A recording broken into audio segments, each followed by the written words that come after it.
শুরুতেই সন্দেশখালীর পরিস্থিতি কি? সন্দেশখালী থমথমে এখনো আছে, কিছুটা উদ্বেগ আছে, কিছুটা চিন্তা আছে, কিন্তু শান্ত পরিস্থিতি, কারণ পুলিশ অফিসাররা বারবার ঘুরছেন। আর এখানে রাজ্যপাল গেছেন সিভি আনন্দ বোস, তার সামনে কয়েকজন মহিলা ক্ষোভ জানালেন, তাদের পরিস্থিতির কথা জানালেন।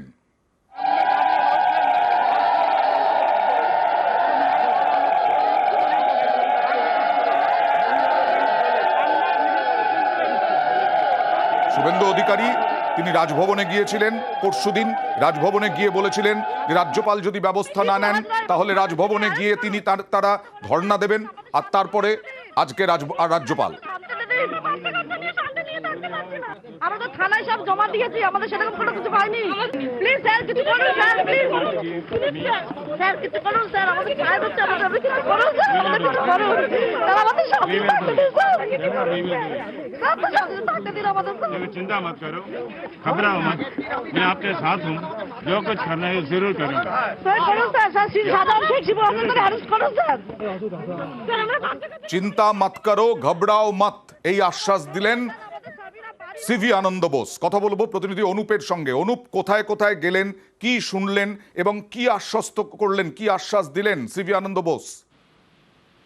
প্রথমত প্রশাসনের একটি বৈঠক করলেন, তার পরবর্তীতে ধামাখালী থেকে একেবারে সরাসরি লঞ্চে করে সন্দেশখালী পৌঁছয় এবং ত্রিমণি বাজার থেকে এখানে মূলত বেশ কয়েকদিন ধরে অশান্তির পরিস্থিতি তৈরি হয়েছিল।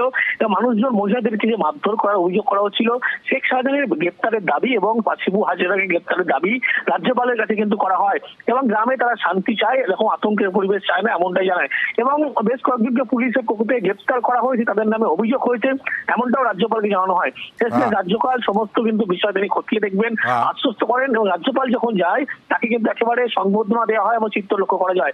উলুধ্বনি থেকে শুরু করে একেবারে রাজ্যপাল সেখানে যখন পৌঁছয়, পরবর্তী ক্ষেত্রে পুলিশের উচ্চপদস্থ আধিকারিক তাদের সঙ্গে গোটা বিষয় নিয়ে খোঁজ খবর নেন।